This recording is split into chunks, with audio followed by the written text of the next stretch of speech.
For experiments with high voltage, I need to make high voltage voltmeter. 1 gigaohm resistor is made from 21 47 megohm resistors. Comparing electrostatic and electromagnetic voltmeters. Like this is 10 kilovolts, 15,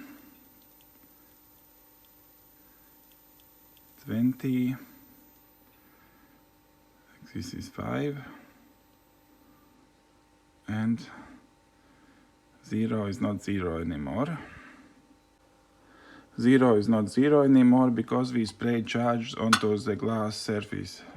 This electrometer is put in very dry air using phosphor pentoxide, which collects moisture, and the electrometer can keep charge for several days and eventually discharges by background radiation. This test checks how small voltage electrometer can feel. It's about 400 volts. In kilovolt it definitely feels